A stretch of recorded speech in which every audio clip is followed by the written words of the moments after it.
What happens when Hollywood's most beloved action hero meets late-night television's most controversial host? You won't believe what unfolds when Bruce Willis sits down with Stephen Colbert for what was supposed to be a routine promotional interview. This isn't just another celebrity appearance gone wrong. This is a masterclass in how quickly respect can crumble when egos collide and professionalism takes a back seat to ratings-hungry television. Before we get into this incredible story, make sure you hit that subscribe button and drop a comment below because you're not going to believe what unfolds when these two titans of entertainment go head-to-head in the most explosive late-night confrontation we've witnessed in years. The Ed Sullivan Theater buzzed with its usual pre-show energy as Bruce Willis made his way through the backstage corridors. The legendary actor, looking distinguished in a tailored navy suit, carried himself with the quiet confidence that had made him a household name for decades. Tonight was supposed to be different, a chance to discuss his recent health journey and reflect on his remarkable career. What nobody anticipated was how quickly Stephen Colbert would turn what should have been a respectful conversation into something far more sinister. As the familiar late show theme music filled the theater, Colbert emerged with his trademark grin, but those who knew him well could detect something different in his demeanor tonight. There was an edge, a hunger that suggested he had something planned beyond the standard promotional interview. The audience applauded enthusiastically as he launched into his opening remarks, but keen observers noticed how his eyes kept darting toward the guest entrance with an almost predatory gleam. "Ladies and gentlemen, my next guest is a man who has literally saved the world more times than we can count," Colbert announced, his voice carrying that familiar mock-serious tone that had become his signature. "From Nakatomi Plaza to asteroids threatening Earth, he's been our go-to guy for impossible situations. Please welcome the one and only Bruce Willis." The crowd erupted as Willis walked onto the stage, his movements deliberate and measured. Despite the challenges he'd been facing with his health, he maintained that unmistakable screen presence that had captivated audiences for generations. He raised his hand in acknowledgement of the applause, offering that characteristic half-smile that had charmed millions. This was Bruce Willis doing what he'd always done, showing up, being professional, and giving the people what they came to see. But as he settled into the guest chair, something in Colbert's body language shifted. The host leaned forward with an intensity that seemed to catch Willis off guard. Instead of the warm welcome one might expect for such an iconic figure, Colbert's expression carried an almost interrogative quality, as if he were preparing to cross-examine rather than interview. "Bruce, Colbert began, shaking his head in a way that immediately set an uncomfortable tone. "You know, I've been thinking about your career lately, and I have to ask, don't you think it's time we had an honest conversation about some of your choices?" The question hung in the air like a challenge. Willis, clearly taken aback by the unexpected aggression, shifted slightly in his chair.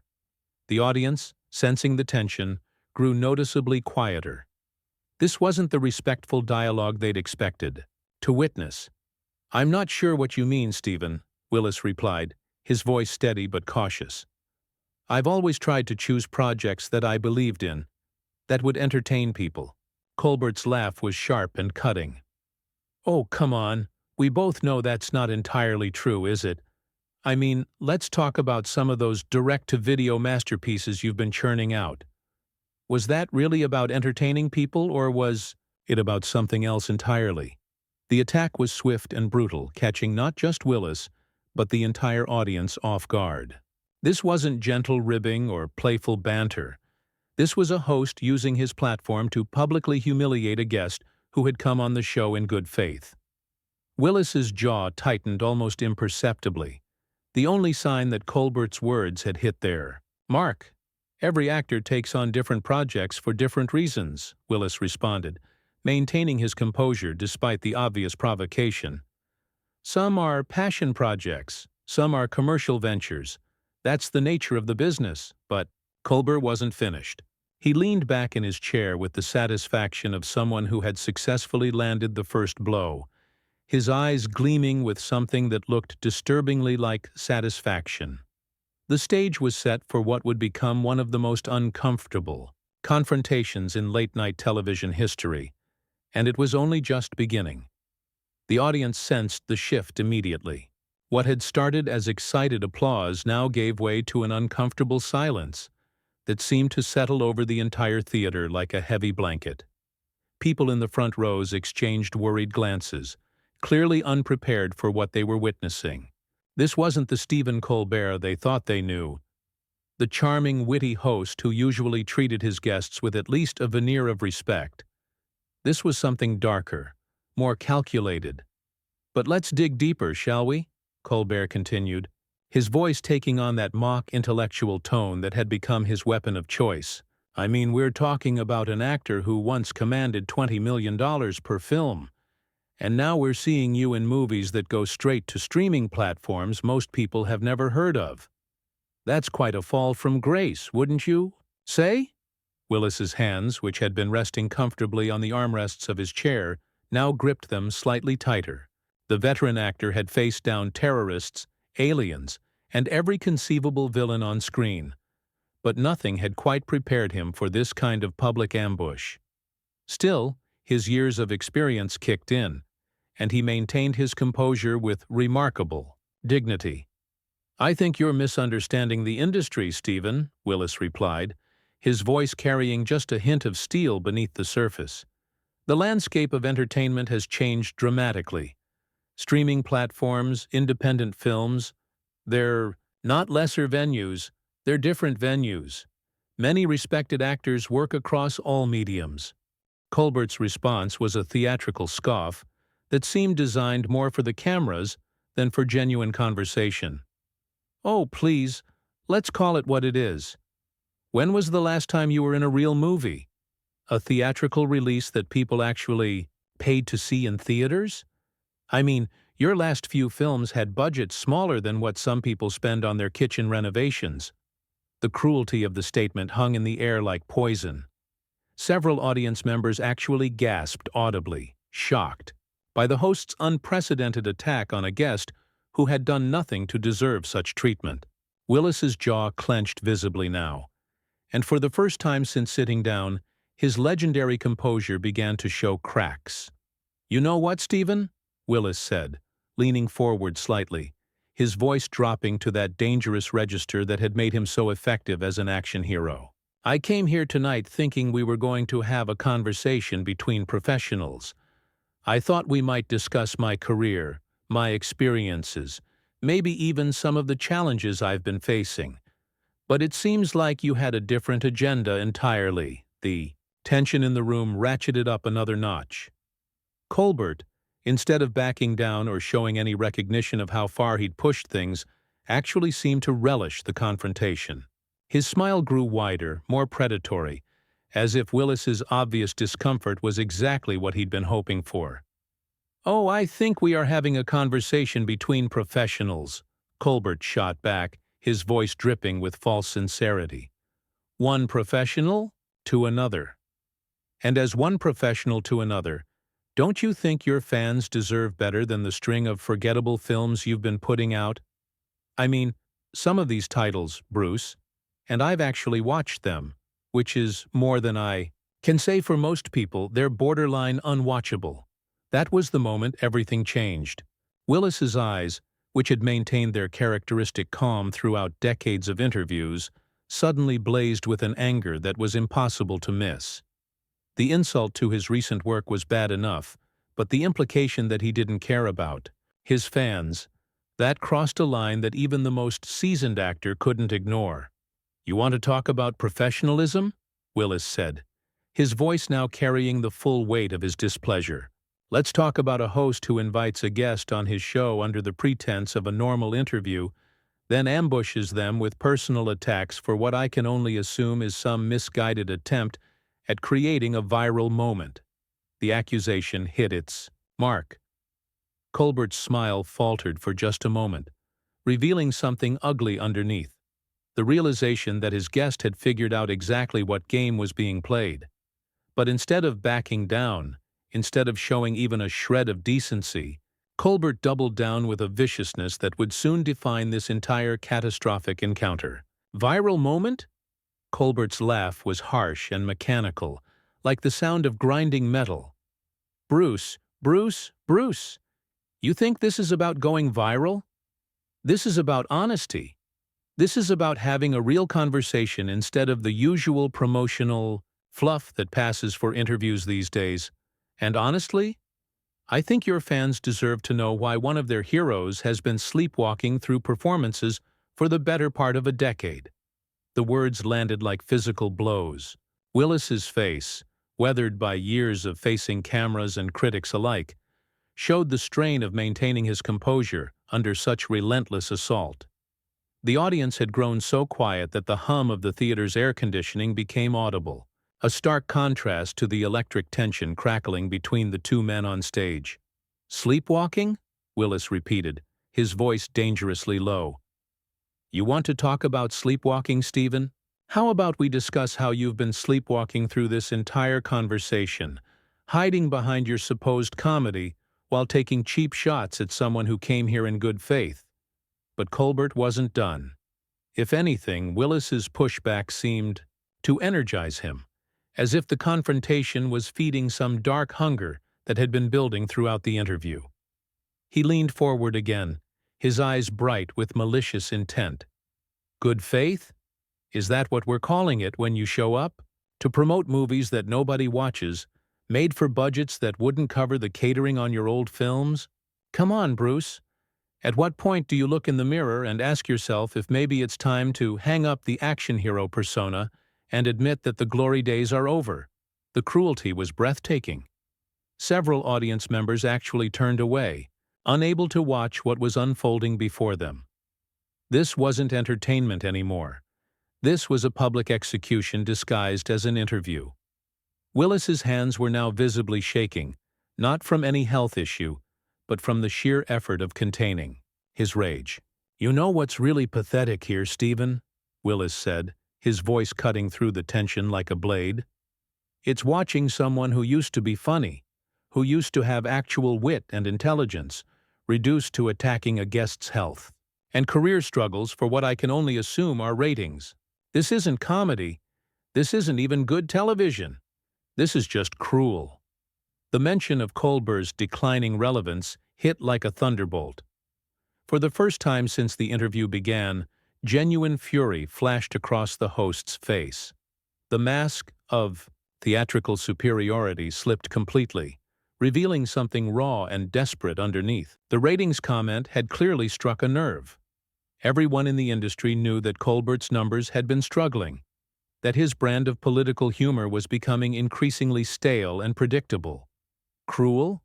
Colbert's voice rose to a pitch that made several audience members flinch. "You want to talk about cruel? How about taking millions of dollars from studios to phone in performances in movies so bad they make people question why they ever liked you in the first place? How about disappointing fans who grew up watching you be a hero, only to watch you cash paychecks in films that wouldn't qualify as B-movies?" Willis stood up suddenly, his chair rolling backward with enough force to make an audible sound against the stage floor. The movement was so unexpected, so charged with suppressed violence, that the entire theater seemed to hold its breath. For a moment it looked like the situation might escalate beyond words into something physical. "That's enough," Willis said, his voice carrying the full authority of someone who had spent decades commanding respect on movie sets around the world. "I don't know what kind of show you think you're running here, but this isn't it. This isn't journalism, this isn't entertainment, and it sure as hell isn't professional." Colbert, perhaps sensing that he had pushed too far, or maybe just drunk on the power of having reduced one of Hollywood's biggest stars to visible anger, made what would prove to be his final, fatal mistake. Instead of recognizing the moment, to de-escalate, instead of showing even the smallest gesture of respect or professionalism, he chose to go for the kill shot. "Professional?" Colbert laughed, the sound echoing through the stunned silence of the theater. "That's rich coming from someone whose last few performances looked like they were directed by his accountant rather than a filmmaker." The silence that followed was deafening. Even the theater's technical crew, usually focused on their equipment and cues, had stopped what they were doing to stare at the train wreck unfolding before them. Willis stood motionless for what felt like an eternity, his face cycling through emotions that ranged from disbelief to fury to something approaching pity for the man still sitting smugly behind the desk. When Willis finally spoke, his voice was barely above a whisper, but it carried more menace than any of his most intimidating movie roles ever had. "You know what, Stephen? I've been in this business for over 4 decades. I've worked with some of the most talented people in Hollywood, and I've also worked with some of the biggest jerks. But I have never, in all my years, encountered someone who would use their platform to publicly humiliate a guest who came here in good faith." Colbert's expression shifted slightly, perhaps finally beginning to understand that he had crossed a line from which there might be no return. But his ego, his desperate need to maintain control of the narrative, wouldn't let him back down. Instead, he made what would become the most regrettable decision of his hosting career. "Oh, spare me the righteous indignation," Colbert said, waving his hand dismissively. "You're sitting here acting like the victim when everyone in this room knows the truth. Your career peaked 20 years ago, and everything since then has been a slow, painful decline that we've all been too polite to mention. Until now," the words hung in the air like a toxic cloud. Several audience members actually stood up and began making their way toward the exits, unable to stomach what they were witnessing. The few who remained sat in horrified silence, watching what had devolved from an interview into something resembling a public execution. Willis took a step forward, and for a moment it seemed like he might actually approach Colbert's desk. The host, perhaps sensing the physical threat his words had created, instinctively pushed his chair back slightly. The movement was small, but it revealed everything. Behind all the bluster and cruelty was a coward who could dish it out, but couldn't handle the consequences of his actions. "You want to know what's really sad here?" Willis said, his voice gaining strength with each word. "It's watching someone who used to be respected in this industry reduce himself to this level of petty cruelty. You're sitting there throwing around insults like some schoolyard bully, but what you're really doing is showing everyone exactly who you are when the cameras are rolling and you think you have all the power." The accusation landed with devastating accuracy. Colbert's face flushed red, and for the first time since the interview began, he seemed to realize that he was losing control of the situation. The studio audience, his home field advantage, had turned against him. Even his own crew members were avoiding eye contact, clearly embarrassed by their boss's behavior. "I think we're done here," Willis announced, his voice cutting through the tension with finality. "This isn't an interview anymore. This is just a man with a microphone trying to make himself feel important by tearing down someone else." But Colbert, in what would prove to be his final act of self-destruction, couldn't resist getting in one last shot. As Willis turned to leave, the host's voice rang out across the studio with a comment so inappropriate, so beyond the bounds of decency, that it would define the rest of the encounter. "Running away, Bruce? Just like you ran away from all those movie sets when you couldn't remember your lines anymore?" The reference to Willis's health struggles was the final straw. The entire theater erupted in a collective gasp of horror and disgust. Even Colbert's most loyal staff members looked mortified by what their boss had just said. The comment was so far beyond the pale, so utterly devoid of human decency, that it seemed to shock even Colbert himself once the words left his mouth. Willis stopped dead in his tracks, his entire body going rigid with an anger so pure and righteous that it was almost palpable. When he turned back toward Colbert, his face carried an expression that would haunt the host for years to come. Not rage, not fury, but something far more devastating. Complete and utter contempt. "You know what, Stephen?" Willis said, his voice now carrying the weight of absolute moral authority. "I've faced down some real monsters in my time, both on screen and off, but I've never encountered anyone quite as pathetic as what I'm looking at right now. A man so desperate for relevance, so hungry for a moment of viral fame, that he would mock someone's health struggles on national television. The words landed with surgical precision. Colbert's face had gone pale, the realization of what he had done finally beginning to penetrate his ego-driven haze. The studio audience, those who remained, sat in stunned silence. Some were openly shaking their heads in disgust, while others had their phones out, already sharing what they had witnessed with the world. "You want to talk about career decline?" Willis continued, taking a step closer to Colbert's desk.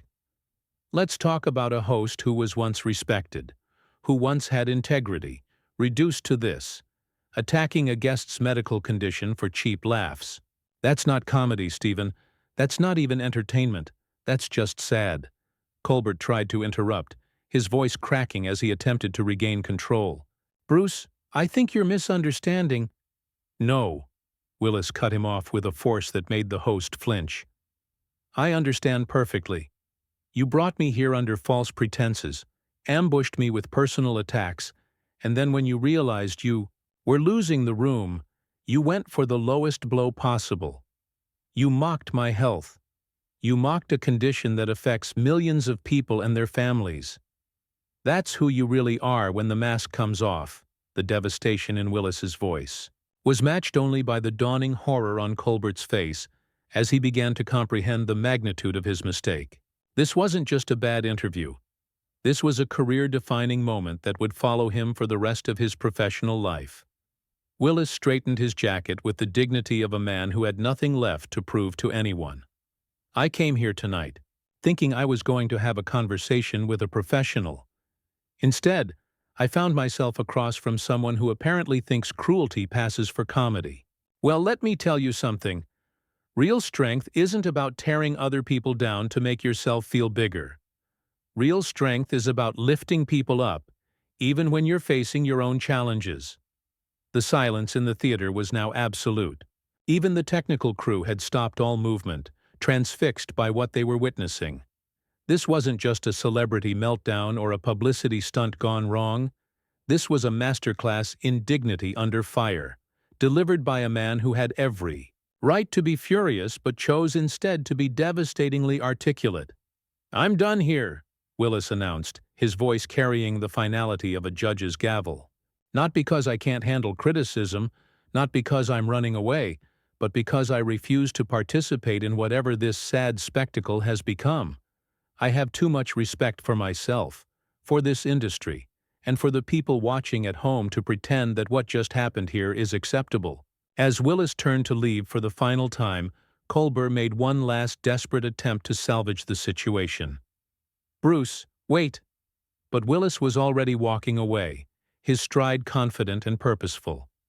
He didn't look back, didn't acknowledge. The host's plea didn't give Colbert the satisfaction of even a glance. The message was clear. Stephen Colbert was no longer worth his time or attention. The aftermath was swift and brutal. Within hours, clips of the confrontation had spread across every social media platform, with the overwhelming consensus being complete condemnation of Colbert's behavior. "Respect Bruce Willis" began trending worldwide, while "Colbert crossed the line" gathered millions of posts from disgusted viewers. Major entertainment industry figures spoke out in support of Willis, praising his dignity and grace under such unprovoked attack. The ratings' impact was immediate and devastating. The Late Show with Stephen Colbert saw its lowest viewership numbers in years, as sponsors began quietly distancing themselves from the program. Industry insiders whispered about meetings with network executives, about damage control strategies that might already be too little, too late. But perhaps most damaging of all was the clip that emerged the following day. Security footage from backstage showing Willis immediately after he left the studio. Instead of the angry, defeated figure one might expect, the footage showed a man walking with his head held high, stopping to thank the crew members he passed, even sharing a quiet laugh with a stagehand who expressed his support. It was a masterclass, in grace under pressure that made Colbert's behavior look even more petty and unprofessional by comparison. The confrontation had indeed highlighted the importance of respect and professionalism in the entertainment industry, just not in the way Stephen Colbert had intended. Instead of creating a viral moment that would boost his career, he had delivered a devastating lesson in what happens when ego and desperation replace decency and respect. Bruce Willis, meanwhile, had reminded everyone why he had remained beloved for decades, not just for his roles as a hero on screen, but for his dignity and strength as a human being when it mattered most.